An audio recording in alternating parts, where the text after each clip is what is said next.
ધોરણ 8 વિજ્ઞાન પ્રકરણ 15 કેટલીક કુદરતી ઘટનાઓ સમ નેચરલ ફિનોમિના.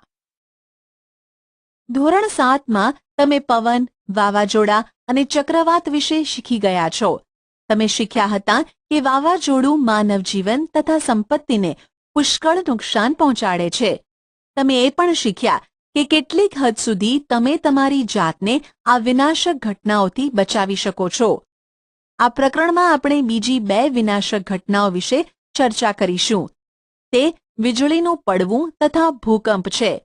આપણે આ ઘટનાઓથી થતા નુકસાનને કઈ રીતે ઘટાડી શકીએ તે વિશે પણ ચર્ચા કરીશું.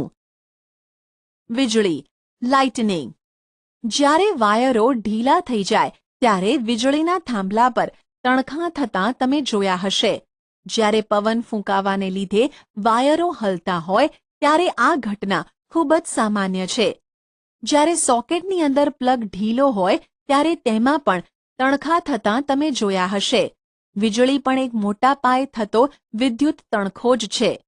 પ્રાચીન સમયમાં લોકો આ તણખાનું કારણ સમજી શકતા નહોતા, માટે તેઓ વીજળીથી ડરતા હતા અને એવું માનતા હતા કે આ એક ઈશ્વરનો કોપ છે. અલબત્ત હવે આપણે સમજીએ છીએ કે વીજળી થવાનું કારણ એ વાદળોમાં એકઠો થતો વીજભાર છે. આપણે વીજળીથી ડરવાનું કોઈ કારણ નથી, પરંતુ આપણે આપણી જાતને ભયાનક વીજ ચમકારાથી બચાવવાના પગલાં લેવા જોઈએ. તણખાઓ વિશે ગ્રીકોનું જ્ઞાન. The sparks that the Greeks new about. અંદાજે ઈસવીસન પૂર્વે 600 ગ્રીક લોકો જાણતા હતા કે જ્યારે અંબર એટલે કે તે ગુંદરનો એક પ્રકાર છે ને ફર રૂંવાટી કે રૂંછડાવાળી સપાટી સાથે ઘસવામાં આવે ત્યારે તે વાળ જેવા હલકા પદાર્થોને આકર્ષે છે. તમે નોંધ્યું હશે કે જ્યારે તમે ઊનના કે પોલિએસ્ટર કપડાં અંધારામાં ઉતારો છો ત્યારે તમારી રૂંવાટી ઊભી થઈ જાય છે અને તમે તણખા પણ જુઓ છો અથવા તડતડ અવાજ સાંભળો છો. 1772માં બેન્જામિન ફ્રેન્કલિન અમેરિકન વિજ્ઞાનીએ દર્શાવ્યું કે વીજળી અને તમારા કપડાંથી થતા તણખા એ આમ તો સમાન ઘટનાઓ છે. જો કે આ ઘટનાને સમજવામાં લગભગ 2000 વર્ષ લાગ્યા.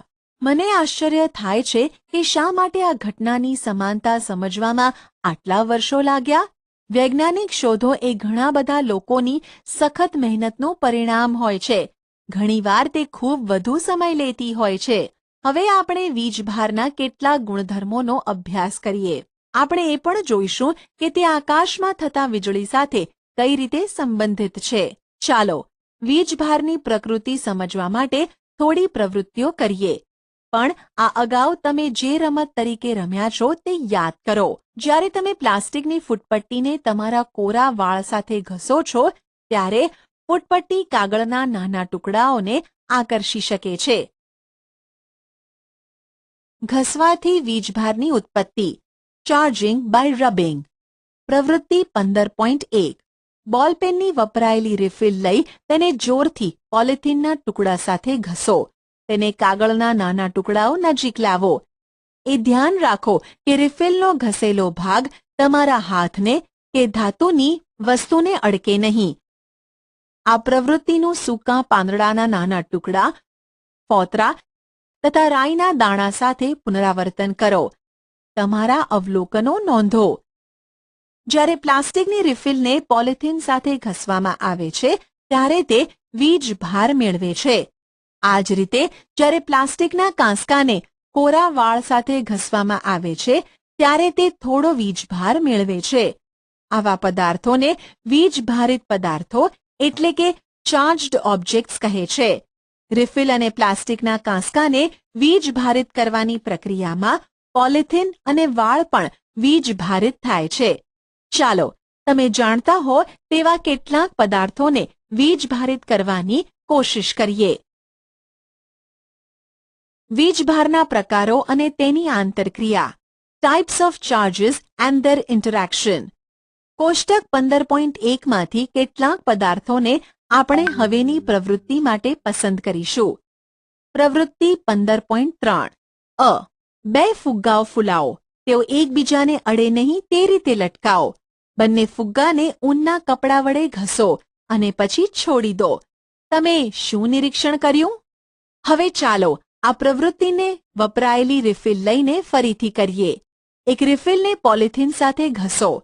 તેને કાળજીપૂર્વક કાચના પાત્રને સ્ટેન્ડ તરીકે વાપરતા હોય તેમ તેમાં મૂકો. બીજી રિફિલને પણ પોલિથીન સાથે ઘસો. તેને વીજભારિત રિફિલ નજીક લાવો. ધ્યાન રાખો કે વીજભારિત છેડાને તમારો હાથ અડી ન જાય. શું પાત્રમાં રહેલી રિફિલ પર કોઈ અસર થઈ? શું તે બંને એકબીજાને આકર્ષિત કરે છે કે અપાકર્ષિત? આ પ્રવૃત્તિમાં આપણે સમાન પદાર્થોથી બનેલી બે વીજભારિત વસ્તુઓને એકબીજાની નજીક લાવ્યા. ચાલો હવે એ શોધીએ કે જુદા જુદા પદાર્થોની બનેલી બે વીજભારિત વસ્તુઓને નજીક લાવતા શું થાય છે? ચાલો શોધીએ. બ. એક રિફિલને ઘસીને આગળ મુજબ કાળજીપૂર્વક કાચના પાત્રમાં મૂકો. આ રિફિલ નજીક એક ફૂલેલો વીજભારિત ફુગ્ગો લાવો અને નિરીક્ષણ કરો. ચાલો નિરીક્ષણનો સાર જોઈએ. વીજભારિત ફુગ્ગાથી વીજભારિત ફુગ્ગો અપાકર્ષિત થયો. વીજભારિત રિફિલથી વીજભારિત રિફિલ અપાકર્ષિત થઈ. પણ વીજભારિત ફુગ્ગો એ વીજભારિત રિફિલને આકર્ષી.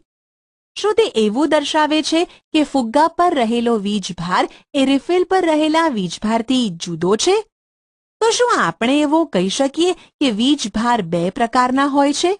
શું આપણે એમ પણ કહી શકીએ કે સમાન પ્રકારના વીજભારમાં અપાકર્ષણ થાય છે અને અસમાન વીજભારમાં આકર્ષણ થાય છે?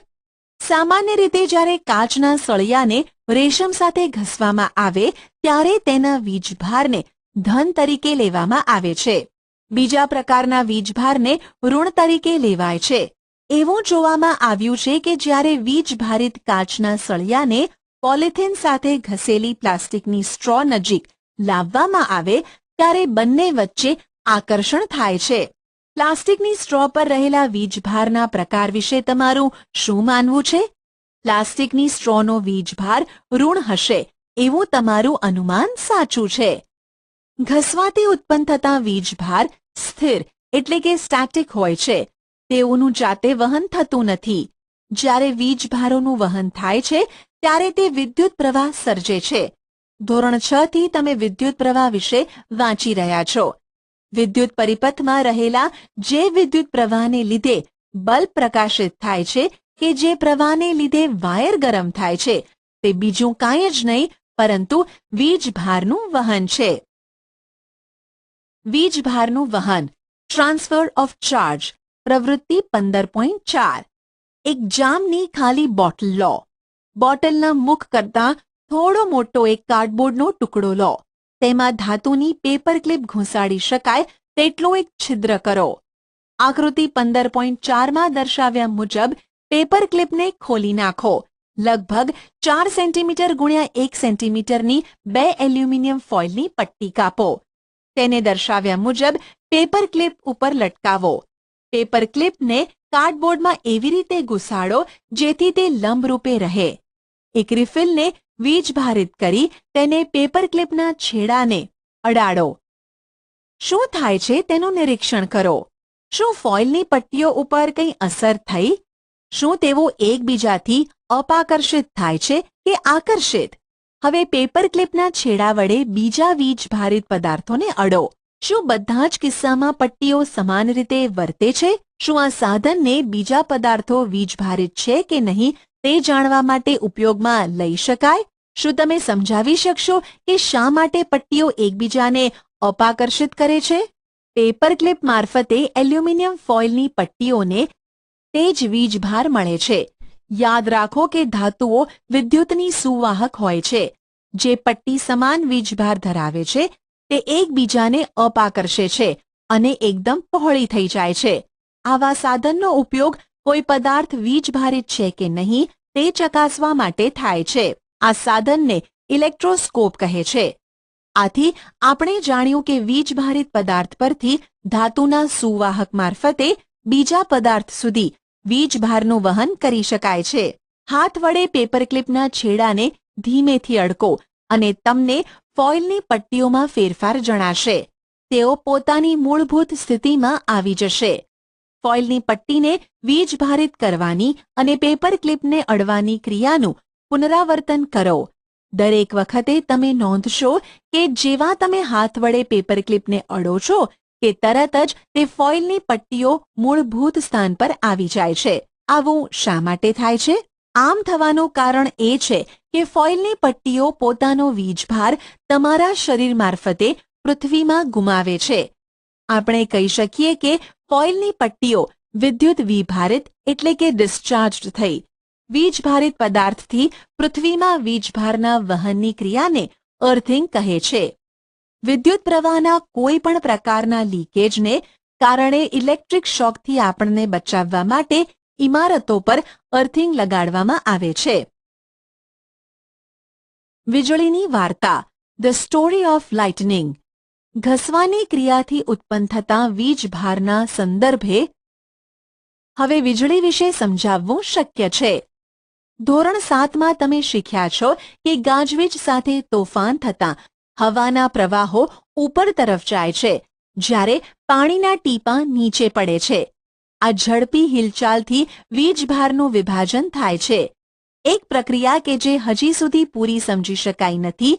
તેના કારણે વાદળોની ઉપરની ધાર તરફ ધન વીજભાર તથા નીચેની ધાર તરફ ઋણ વીજભાર જમા થાય છે. જમીન પાસે પણ ધન વીજભાર જમા થયેલો હોય છે. જ્યારે આ જમા થયેલા વીજભારનું મૂલ્ય ખૂબ જ વધી જાય છે ત્યારે હવા જે સામાન્ય રીતે વિદ્યુતની મંદ વાહક છે તે તેના પ્રવાહને રોકી શકતી નથી. ધન અને ઋણ વીજભાર મળતાં જ તેજસ્વી પ્રકાશનો લીસોટો તથા અવાજ ઉત્પન્ન થાય છે. આ લીસોટાને આપણે વીજળી તરીકે જોઈએ છીએ. આ પ્રક્રિયાને વિદ્યુત ભાર વિભારણ કહે છે. એટલે કે આ પ્રક્રિયાને ઇલેક્ટ્રિક ડિસ્ચાર્જ કહે છે. વિદ્યુત ભારના વિસર્જનની પ્રક્રિયા બે કે તેથી વધુ વાદળો વચ્ચે અથવા વાદળ અને પૃથ્વી વચ્ચે થાય છે. આપણા પૂર્વજો જે રીતે વીજળીથી ડરતા હતા તે રીતે આજે આપણે ડરતા નથી. આજે આપણને તેની મૂળભૂત ઘટના સમજાય છે. આ સમજને વધુ સ્પષ્ટ કરવા માટે વૈજ્ઞાનિકો કાર્યરત છે. જો કે વીજળીના પડવાથી જાનહાનિ અને સંપત્તિનો નાશ થઈ શકે છે. એટલા માટે જ આપણી જાતનું રક્ષણ કરવા માટે પગલાં લેવા જોઈએ. વીજળી સુરક્ષા, લાઇટનિંગ સેફટી. વીજળી અને ગાજવીજ સાથેના તોફાન એટલે કે થંડરસ્ટોર્મ દરમિયાન કોઈ પણ ખુલ્લી જગ્યા સલામત નથી. ગાજવીજ સંભળાવવી એ સલામત સ્થળે દોડી જવાની ચેતવણી છે. સલામત સ્થળેથી છેલ્લી ગાજવીજ સંભળાયા બાદ થોડી રાહ જોયા પછી જ બહાર નીકળો. સલામત સ્થળની શોધ, ફાઇન્ડિંગ અ સેફ પ્લેસ. ઘર કે ઇમારત એ સલામત સ્થળ છે. જો તમે કાર કે બસમાં મુસાફરી કરતા હો તો વાહનના બધા જ બારી બારણા બંધ હોય તો તમે સુરક્ષિત છો. ગાજવીજ દરમિયાન કરવાની અને ન કરવાની બાબતો, do's and don'ts during a thunderstorm. બહાર, આઉટસાઇડ. ખુલ્લા વાહનો જેવા કે મોટરસાયકલ, ટ્રેક્ટર, બાંધકામના મશીનો, ખુલ્લી ગાડીઓ સુરક્ષિત નથી. ખુલ્લા મેદાનો, ઊંચા વૃક્ષો, બગીચાના છાપરા તથા છજ્જા કાઢેલા સ્થળો વીજળીના આંચકાથી આપણને બચાવતા નથી. ગાજવીજ સાથેના તોફાન દરમિયાન છત્રી સાથે લઈ જવી એ જરાય સલાહભર્યું નથી. જો જંગલમાં હોય તો નીચા વૃક્ષો નીચે જ આશ્રય લેવો જોઈએ. જો તમે ખુલ્લા મેદાનમાં હોય અને કોઈ જ આશ્રય ઉપલબ્ધ ન હોય તો ઊંચા વૃક્ષોથી દૂર રહો. થાંભલાઓ કે ધાતુના પદાર્થોથી દૂર રહો. મેદાન પર આડા પડવું નહીં. એના કરતાં જમીન પર ઉભડક બેસી જવું. ઘૂંટણ પર હાથ રાખીને બે હાથ વચ્ચે માથું રાખી દેવું. આ સ્થિતિ તમારા પર હુમલો કરવા માટે તમને સૌથી નાનું લક્ષ્ય બનાવી દેશે. ઘરની અંદર, ઇનસાઇડ ધ હાઉસ. વીજળી એ ટેલિફોનના વાયરો, વિદ્યુત વાયરો અને ધાતુની પાઇપ પર ત્રાટકી શકે છે. તમને યાદ છે કે વીજળી એ વિદ્યુતભારનું વિભારણ છે? ગાજવીજ સાથેના તોફાન દરમિયાન આ બધા સાથેનો સંપર્ક ટાળવો જોઈએ. મોબાઈલ ફોન તથા કોર્ડલેસ ફોનનો ઉપયોગ કરવો સલાહભર્યું છે. તેમ છતાં જે લોકો દોરડાવાળો લેન્ડલાઇન ફોન ઉપયોગ કરે છે તેને ફોન કરવો સલાહભર્યો નથી. વહેતા પાણીનો સંપર્ક ટાળવા માટે ગાજવીજવાળા તોફાન દરમિયાન નહાવું ટાળવું જોઈએ. ટીવી, કમ્પ્યુટર જેવા વીજળીથી ચાલતા સાધનોના પ્લગ કાઢી નાખવા જોઈએ. વીજળીની લાઇટો ચાલુ રાખી શકાય તેઓ કોઈ નુકસાન કરતા નથી. વીજળીના વાહકો લાઇટનિંગ કંડક્ટર્સ. વીજળીના વાહકો એ એવા સાધનો છે જે ઇમારતોને વીજળીની અસરથી બચાવે છે. બાંધકામ સમયે ઇમારત કરતાં ઊંચો એક ધાતુનો સળિયો દિવાલમાં નાખવામાં આવે છે. સળિયાનો એક છેડો હવામાં ખુલ્લો તથા બીજો છેડો ઊંડે દાંટવામાં આવે છે. આ સળિયો વીજભારને જમીનમાં વહન કરાવવાનો સરળ માર્ગ છે. ઇમારતોમાં બાંધકામ દરમિયાન વપરાયેલા ધાતુના સ્તંભ, વિદ્યુત વાયરો અને પાણીની પાઇપો કંઈક અંશે આપણને બચાવે છે, પણ તેમને ગાજવીજવાળા તોફાન દરમિયાન અડશો નહીં. ભૂકંપ અર્થક્વેક્સ. તમે હમણાં જ ગાજવીજ સાથેના તોફાન તથા વીજળી વિશે શીખ્યા. ધોરણ 7માં તમે વાવાઝોડા વિશે શીખ્યા. આ પ્રાકૃતિક ઘટનાઓ મોટા પાયે જાનહાનિ અને સંપત્તિનું નુકસાન કરી શકે છે. નસીબ જોગે કેટલેક અંશે આ ઘટનાઓનું પૂર્વાનુમાન કરી શકાય છે. કેટલાક વિસ્તારોમાં ગાજવીજ સાથેના તોફાનની ચેતવણી હવામાન ખાતું કરી શકે છે. જો ગાજવીજ સાથે તોફાન થાય તો તેની સાથે વીજળી અને વાવાઝોડું થવાની પૂરી સંભાવના છે. માટે આપણને આ ઘટનાથી થતા નુકસાન સામે સલામતીના પગલાં લેવાનો સમય મળે છે. જો કે કુદરતી ઘટના એવી પણ છે જેના વિશે ચોકસાઈથી પૂર્વાનુમાન કરવું શક્ય નથી. તે ભૂકંપ છે. તે મોટા પાયે જાનહાનિ તથા સંપત્તિને નુકસાન કરી શકે છે. ભારતના ઉત્તર કાશ્મીરના ઉરી અને તંગધાર ગામમાં 8 ઓક્ટોબર 2005ના રોજ એક મોટો ભૂકંપ આવેલો. એ પહેલા 26મી જાન્યુઆરી 2001ના રોજ મોટો ભૂકંપ ગુજરાતના ભુજ જિલ્લામાં આવેલો. પ્રવૃત્તિ 15.5. તમારા માતા પિતાને આ ભૂકંપમાં થયેલી જાનમાલની ખુવારી વિશે પૂછો.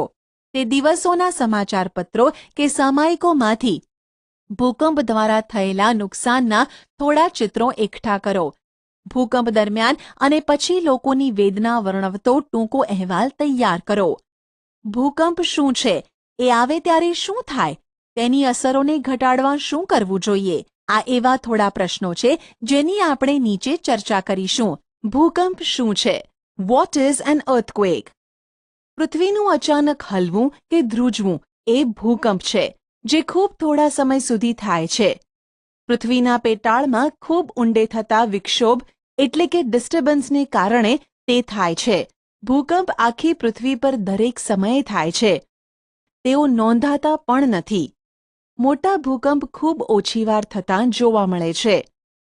તેઓ ઇમારતો, પુલ, ડેમ તથા મનુષ્યોને ખૂબ મોટા પાયે નુકસાન કરે છે. તેમાં જાનમાલની મોટી ખુવારી થાય છે. ભૂકંપને લીધે પૂર, ભૂસ્ખલન અને સુનામી થઈ શકે છે. હિન્દ મહાસાગરમાં 26 ડિસેમ્બર 2004ના રોજ ખૂબ મોટી સુનામી આવી હતી. દરિયા કિનારાના તમામ પ્રદેશોએ ખૂબ મોટું નુકસાન વેઠ્યું હતું.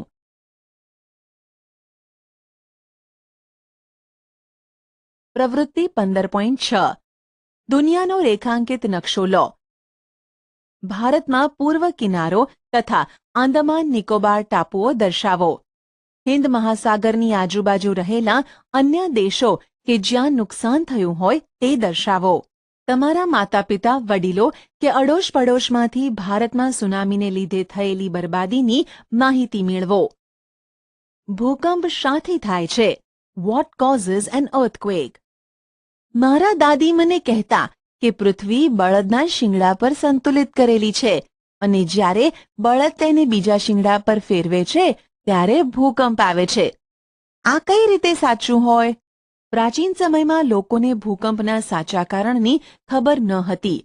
તેમના વિચારો પણ બુજોની દાદીની માફક પૌરાણિક કથાઓ પર આધારિત હતા. આવી જ કાલ્પનિક બાબતો દુનિયાના બીજા ભાગોમાં પણ પ્રચલિત હતી. પૃથ્વીની અંદર શું ખલેલ પહોંચાડી શકે? હવે આપણે જાણીએ છીએ કે પૃથ્વીના સૌથી ઉપરના પડ કે જેને પોપડો એટલે કે ક્રસ્ટ કહે છે, તેની અંદર ખૂબ ઊંડાણમાં થતા વિક્ષેપને લીધે ધ્રુજારી થાય છે. પૃથ્વીનું સૌથી બહારનું પડ સળંગ નથી. તે ટુકડાઓમાં વિભાજિત થયેલું છે. દરેક ટુકડાને પ્લેટ એટલે કે તકતી કહે છે. આ પ્લેટો સતત ગતિમાં હોય છે. જ્યારે તેઓ એકબીજા સાથે ઘસાય છે કે અથડાવાથી એક પ્લેટ નીચે બીજી પ્લેટ જાય છે, તેઓ પૃથ્વીના પોપડામાં વિક્ષેપ ઉત્પન્ન કરે છે. આ વિક્ષોભ છે જે પૃથ્વીની સપાટી પર ભૂકંપ સ્વરૂપે દેખાય છે. જો વૈજ્ઞાનિકોને ભૂકંપ વિશે વધુ માહિતી હોય તો શું તેઓ હવે તે ક્યાં અને ક્યારે ત્રાટકશે તે કહી શકે? જો કે આપણે ભૂકંપ શાથી થાય છે તે ખાતરીપૂર્વક કહી શકીએ છીએ, છતાં તે ક્યાં અને ક્યારે થશે તે અનુમાન કરવું હજુ શક્ય નથી. મેં ક્યાંક વાંચ્યું છે કે ભૂગર્ભીય ધડાકાઓ પણ ધ્રુજારી સર્જી શકે છે. જ્વાળામુખીના ફાટવાથી, પૃથ્વી પર ઉલ્કા પડવાથી કે ભૂગર્ભમાં ન્યુક્લિયર ધડાકાઓને લીધે પણ પૃથ્વી પર ધ્રુજારીઓ થઈ શકે છે. જો કે મોટા ભાગના ભૂકંપ પૃથ્વીની પ્લેટોના હલનચલનને લીધે જ થતા હોય છે. કેટલાક ભૂકંપ પ્લેટોના હલનચલનથી થાય છે. આ પ્લેટોની ધાર ઉપર ભૂકંપ થઈ શકે તેવા સૌથી નબળા વિસ્તારો છે. આવા નબળા વિસ્તારોને સિસ્મિક કે ફોલ્ટ ઝોન કહે છે. ભારતમાં કાશ્મીર, પૂર્વ તથા મધ્ય હિમાલય, સંપૂર્ણ ઉત્તર પૂર્વીય વિસ્તાર, કચ્છનું રણ, રાજસ્થાન અને ગંગાના મેદાનો એ સૌથી ભયજનક વિસ્તારો છે. દક્ષિણ ભારતના કેટલાક વિસ્તારોનો પણ ભયજનક વિસ્તારમાં સમાવેશ થાય છે. ભૂકંપની તીવ્રતાના મૂલ્યને માપક્રમ પર દેખાડતા એકમને રિક્ટર સ્કેલ કહે છે. ખરેખર વિનાશક હોય તેવા ભૂકંપની રિક્ટર સ્કેલ પર તીવ્રતા 7થી પણ વધુ હોય છે. ભુજ અને કાશ્મીર બંનેના ભૂકંપની તીવ્રતા 7.5થી પણ વધુ હતી. ધ્રુજારીને લીધે પૃથ્વીની સપાટી પર તરંગો સર્જાય છે. આ તરંગોને સિસ્મિક તરંગો કહે છે. આ તરંગોને સિસ્મોગ્રાફ નામના સાધન વડે નોંધવામાં આવે છે. આ સાધન આમ તો એક સાદો ધ્રુજારી પામે તેવો સળિયો કે લોલક હોય છે, જે આંચકા આવે ત્યારે ધ્રુજારી પામે છે. આ ધ્રુજતી વ્યવસ્થાની સાથે પેન જોડેલી હોય છે. સિસ્મિક તરંગોને લીધે ધ્રુજતી પેન કાગળ પર તરંગો નોંધે છે. આ તરંગોના અભ્યાસથી વૈજ્ઞાનિકો ભૂકંપનો સંપૂર્ણ નકશો તૈયાર કરી શકે છે, જે આકૃતિ 15.14માં દર્શાવેલો છે. તેઓ તેના વિનાશની તીવ્રતાનું અનુમાન પણ કરી શકે છે. વિજ્ઞાનના અન્ય માપક્રમની જેમ જ રિક્ટર સ્કેલ પણ રૈખિક નથી. આનો મતલબ એ થયો કે 4ની તીવ્રતાવાળા ભૂકંપ કરતાં 6ની તીવ્રતાવાળા ભૂકંપની તીવ્રતા 1.5 ગણી હોતી નથી. હકીકતમાં તીવ્રતામાં 2નો વધારો થવો અને એનો મતલબ તેની વિનાશકતા 1000 ગણી વધુ હોય છે. આથી 6ની તીવ્રતાનો ભૂકંપ 4ની તીવ્રતાના ભૂકંપ કરતાં 1000 ગણી વધુ વિનાશક શક્તિ ધરાવે છે. ભૂકંપ સામે રક્ષણ, પ્રોટેક્શન અગેન્સ્ટ અર્થક્વેક્સ. આગળના પાનાઓ પર જાણ્યું કે ભૂકંપનું પૂર્વાનુમાન થઈ શકતું નથી. આપણે એ પણ જોયું કે તે ખૂબ જ વિનાશક હોઈ શકે છે. એટલા માટે એ જરૂરી છે કે દરેક સમયે આપણે આપણી જાતના રક્ષણ માટેના જરૂરી પગલાં લઈએ. સિસ્મિક ઝોનમાં રહેતા લોકો કે જ્યાં ભૂકંપની શક્યતાઓ ખૂબ જ વધુ હોય છે, ત્યાં લોકોએ વધારે તૈયાર રહેવું જોઈએ. સૌપ્રથમ તો આ વિસ્તારમાં આવેલી ઇમારતોની રચના એવી રીતે થયેલી હોવી જોઈએ કે તે મોટા આંચકાઓ સહન કરી શકે. ઇમારત માટેની આધુનિક ટેકનોલોજી આ શક્ય કરી શકે. ભૂકંપ સલામત હોય તેવા માળખાં ઊભા કરવા એ સલાહભર્યું છે. યોગ્ય આર્કિટેક્ટ્સ અને માળખા માટેના ખાસ એન્જિનિયરનો એટલે કે સ્ટ્રક્ચરલ એન્જિનિયર સંપર્ક કરો. ઉચ્ચ સિસ્મિક વિસ્તારોમાં ભારે બાંધકામ મટીરીયલને બદલે માટી, ગારો અને લાકડાનો ઉપયોગ વધુ સારો છે. છાપરાઓને બને તેટલા હળવા રાખવા જોઈએ. કદાચ જો માળખું પડીને ભાંગે તો મોટું નુકસાન ન થાય.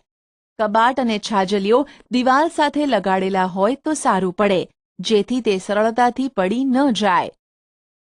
જ્યારે દિવાલ, ઘડિયાળ, ફોટોફ્રેમ કે પાણીના ગીઝરો લટકાવો ત્યારે ધ્યાન રાખો કે ભૂકંપ આવે ત્યારે તે લોકો ઉપર ન પડે.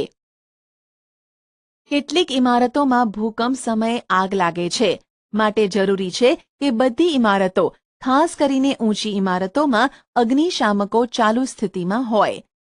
કેન્દ્રીય ઇમારત સંશોધન કેન્દ્ર સેન્ટ્રલ બિલ્ડિંગ રિસર્ચ ઇન્સ્ટિટ્યૂટ રૂરકીમાં ભૂકંપ અવરોધક ઇમારતો કઈ રીતે તૈયાર કરવી તેના પર કાર્ય થયું છે.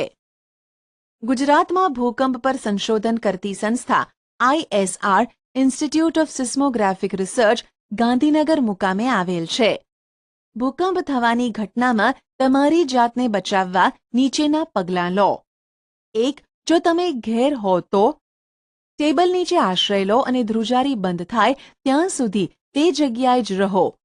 તમારી પર પડી શકે તેવી ઊંચી અને ભારે વસ્તુઓથી દૂર રહો. જો તમે પથારીમાં હો તો ઊભા ન થાવ. તકિયાથી માથાનું રક્ષણ કરો. 2. જો તમે બહાર હો તો ઇમારતો, વૃક્ષો તથા ઉપરથી પસાર થતી વિદ્યુતની લાઇનોથી દૂર ખુલ્લું સ્થળ શોધો. જમીન પર બેસી જાઓ. જો તમે મોટર કે બસમાં હો તો બહાર ન આવો. વાહન ચાલકને ધીમે ધીમે ખુલ્લા સ્થળ સુધી ચલાવવાનું કહો. જ્યાં સુધી ધ્રુજારી ન અટકે ત્યાં સુધી બહાર ન આવો. પારિભાષિક શબ્દો. પૃથ્વીનું પડ ક્રસ્ટ, વિભારણ ડિસ્ચાર્જ, પૃથ્વીની પ્લેટ અર્થ્સ પ્લેટ્સ, ભૂકંપ અર્થક્વેક, ઇલેક્ટ્રોસ્કોપ ઇલેક્ટ્રોસ્કોપ, વીજળી લાઇટનિંગ. વીજળીનું વાહક લાઇટનિંગ કંડક્ટર. ઋણ વીજભાર નેગેટિવ ચાર્જ, ધન વીજભાર positive charge. Richter scale, seismograph seismograph. ગાજવીજ થંડર, ગાજવીજ સાથે તોફાન થંડરસ્ટોર્મ. વીજભારનું વહન ટ્રાન્સફર ઓફ ચાર્જ. સુનામી. આંચકા ટ્રેમર. તમે શું શીખ્યા? કેટલાક પદાર્થોને અન્ય પદાર્થો સાથે ઘસીને વીજભારિત કરી શકાય છે. 2 પ્રકારના વીજભાર હોય છે, ધનભાર અને ઋણભાર. સમાન વીજભાર અપાકર્ષણ અને અસમાન વીજભાર આકર્ષણ કરે છે. ઘસવાથી ઉત્પન્ન થતા વીજભારને સ્થિર વિદ્યુત કહે છે. જ્યારે વીજભારનું વહન થાય છે ત્યારે તે વિદ્યુત પ્રવાહ બનાવે છે. જે તે પદાર્થ વીજભારિત છે કે નહીં તે જાણવા ઇલેક્ટ્રોસ્કોપનો ઉપયોગ થાય છે. વીજભારિત પદાર્થમાંથી વીજભારના પૃથ્વીમાં વહનની ક્રિયાને અર્થિંગ કહે છે. વાદળ અને પૃથ્વી અથવા જુદા જુદા વાદળો વચ્ચે થતા વીજભારના વિસર્જનને લીધે વીજળી ઉત્પન્ન થાય છે. વીજળીના આઘાતથી જાનમાલની હાનિ થાય છે. વીજળીના વાહકો ઇમારતોને વીજળીના પડવાની અસરોથી બચાવી શકે છે. ભૂકંપ એ પૃથ્વીનું અચાનક હલવું કે ધ્રુજવું છે. ભૂકંપ એ પૃથ્વીના પેટાળમાં ઉત્પન્ન થતો વિક્ષેપ છે. ભૂકંપ થવાની ઘટનાનું પૂર્વાનુમાન શક્ય નથી. પૃથ્વીની પ્લેટોની ધાર પર ભૂકંપ થવાની વધારે શક્યતાઓ હોય છે. આ ધારને ફોલ્ટ ઝોન કહેવાય છે. ભૂકંપની વિનાશક ઉર્જાને રિક્ટર સ્કેલ પર માપવામાં આવે છે. રિક્ટર સ્કેલ પર 7 કે તેથી વધુ તીવ્રતા ધરાવતા ભૂકંપની વિનાશકતા અતિશય હોય છે, જે જાનમાલની ખુવારી નોતરે છે. આપણે ભૂકંપથી બચવા જરૂરી પગલાં લેવા જોઈએ. આપેલા વિકલ્પોમાંથી સાચો વિકલ્પ પસંદ કરી સબમિટ બટન પર ક્લિક કરો.